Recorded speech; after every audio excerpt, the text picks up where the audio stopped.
welcome to deLight. And today we're going to take a deeper look into the topic of communication and how this affects our interpersonal relationships with those around us. I think it's something that all of us can relate to in terms of having relationships and situations where we just don't really understand each other. If it is between the spouse and yourself, or between you and your children, or people at work, I think there are instances where all of us can relate and identify with being misunderstood and misunderstanding others. So join us today as we're just going to unpack this topic of communication. So let's start off by taking a look at the following picture. So in this picture, there are these two people who are looking at exactly the same thing, but in the end, both of them are seeing a different picture. And who is right and who is wrong in this regard? So often we as people look at the same thing, but we see two completely different things. And that's the same in terms of communication. We can also hear something, or something may be said with a certain intention. And then in the end, the other person interprets it in a totally different way. We are now going to take a look at what are the things that impacts the way that we receive or hear certain messages. So to illustrate this, I'm just going to take a piece of paper which represents your life. And you were born with a specific personality. You were born within a specific family, which has certain values and belief systems, and maybe a religious background with which you have been brought up. So together with this, you have been exposed to many things which maybe have not been such nice experiences. You might have lost a loved one. You might have had an absent parent. You might not have been able to really fit in well at school and make friends. You maybe might not have been great in sports and academics and things that people expected you to be. You might have been exposed to abuse in family environment, or in some other abuse, maybe being bullied at school. So all these things influences and impacts our life. So in the end, all these things become a part of our life. And this becomes like a funnel through which we hear, listen, and also see things. So all these things are wrapped in who we are in there. And we listen through this funnel, and we also look through this funnel. So that's why these things influence and impact what we hear and how we read these messages that are sent to us. While we were growing up, let's say you experienced some of these hurts and disappointments and things that happened. These will be maybe manifesting when we grow up. The wounds of those things will manifest in our lives as adults if we have not dealt with them and allowed the Lord to bring healing in those areas of our lives. So I'm just going to read to you how it would look like if we might still be carrying some of those wounds from our childhood. So they call it inner child wounds, and they have 4 inner child wounds which they have identified. So it's the abandonment wound, the guilt wound, the trust wound, and the neglect wound. And here are some of the characteristics that are described within these wounds, how they will manifest in our lives as adults. So if you maybe suffered from the abandonment wound, the characteristics would be that you might feel left out often and quite quickly. You will fear being alone, being left. You will hate being alone. You might have codependent tendencies, and you might also often threaten to leave when things don't go according to plan or the way you really want them to go. It will be some other defense mechanism to threaten that you would leave quite easily and quickly. Also, normally, people with abandonment wound will attract emotionally unavailable people. In the guilt wound, the characteristics would look like someone that feels bad or sorry about things quite quickly.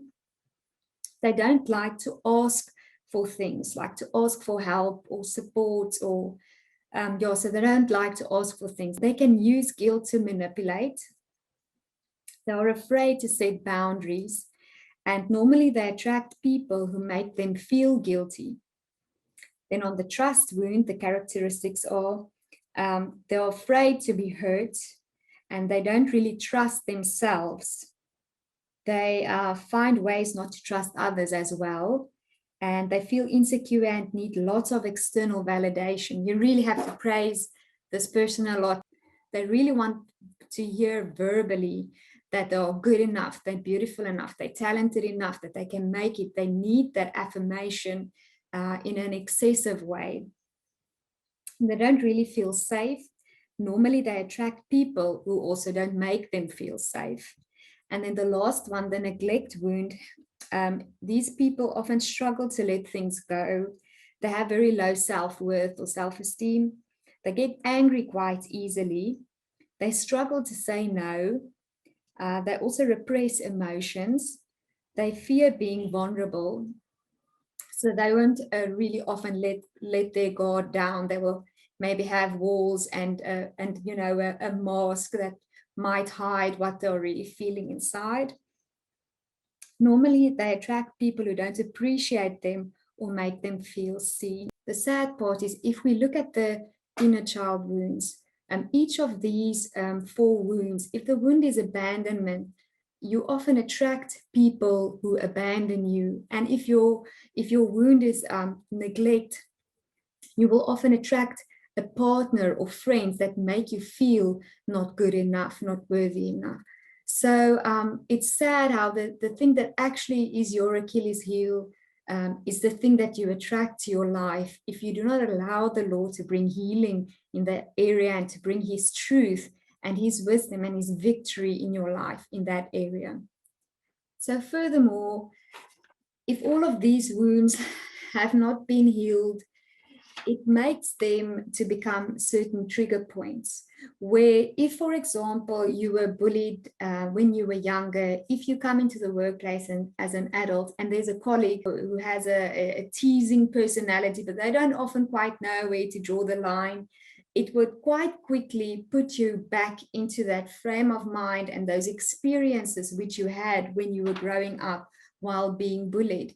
And maybe that person will do something that is quite harmless, and it's actually just like, good, clean fun to like maybe make a joke or whatever. But the way that you might react might be so hectic and over the top that it doesn't justify, to explode in such a way because of this person just making a small joke. So these things, if we don't resolve them and deal with them and allow the Lord to heal them, become trigger points where the enemy just keeps pressing on these wounds and they just keep exploding and causing us hurt. So certain people may then do things and that might just take us back to those things that are keeping us back and that are hurting us. So these trigger points, they get hit so quickly, and we are often so unaware of them that certain things just happen, and before we know it, we overreact, or we react in a way that it doesn't justify what just happened. So often we are not aware that we have these trigger points. And often we also don't have the words to kind of explain what it is that we are feeling when these things are happening. We know like it's pressing our buttons and it's making us uneasy or making us, just to cause discomfort inside, maybe making us angry and frustrated, but we can't quite pinpoint what it is that is irritating us or making us angry, and we don't quite maybe always have the words to explain what it is we are feeling and what's going on inside. So this might cause a lot of misunderstandings between people. If you are not aware that a person maybe has a history where they struggled with this thing, it also causes us to send confusing messages to the people on the other side of our communication. Maybe they're not understanding why we are acting the way we are, or why we are offended, why we are hurt, when they maybe said something that was quite harmless. So also then our non-verbal communication also becomes more drastic, and also can be misunderstood and misinterpreted. So if we just quickly touch on what nonverbal communication is. So we get verbal communication, that which we verbalize audibly. That would be the words in itself, which in a percentage of 100% takes up 7% of our communication. Then 38% of our communication is made up from our pitch of our voice. So if we talk softly or loudly, so 39% of our communication is made up within the pitch of our voice. And then the remaining 55% is nonverbal. What you do with your eyes, do you roll them? Are you like, no, I don't want this?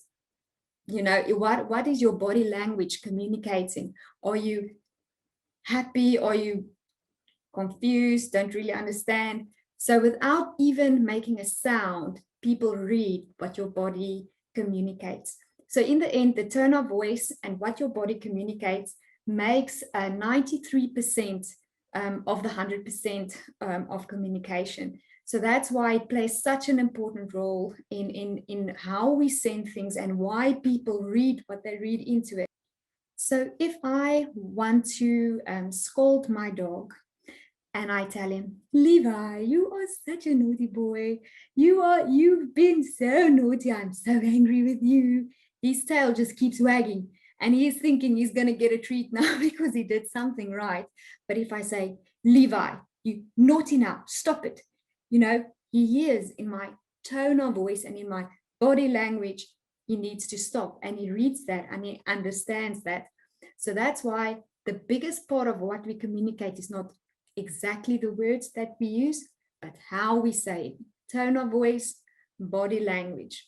So in terms of uncertainties and change and things that influences this funnel through which we hear things and through which we also in the end communicate, we really need to take a look at the way that trauma impacts our lives. So changes, uncertainties, trauma.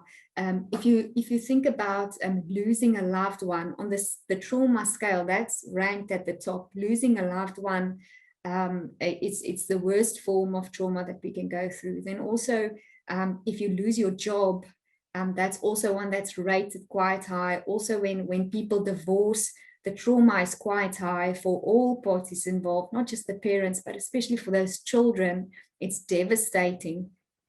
So also moving to a new area, having to change schools, all these things are very traumatic, where we can hear without anything clouding or filling this funnel that makes the message that we receive and in the end send to be distorted. So if a person is going through a tough time, they might not be themselves, and we need to take that into account when it comes to communication. And if it's someone you know quite well and they are acting quite strange, it may actually be a sign that you need to reach out to them and to hear if they are okay, and maybe if they are going through something, maybe they just need an ear to listen. The third aspect that can also influence the way that we receive messages and send them are the expectations that we have of ourselves and of others. So often for me, if someone is in a leadership position, they walk in front, and I feel in my heart they need to take up the responsibility of what that entails, that they need to walk in example, and that they must practice what they preach, and that their actions speak so much louder than their words, and also that they need to be accountable to the people that follow them, and yes, who they are leading. So I often think I have a too high standard that I expect those people to be able to function and perform at. And if they maybe misstep or do something that I don't feel is in line with that, it can impact the way that I communicate to them, or it can maybe close me down not to be open to what they say anymore because of that. So that's like a weakness that I sometimes struggle with. So I pray that the Lord will just help me, and and I grow in that, and I realize that they are also just people, that no one is perfect. So these are also things that maybe impacts the way that we hear messages and also send messages. The last aspect that also influences this funnel through which we listen is unforgiveness.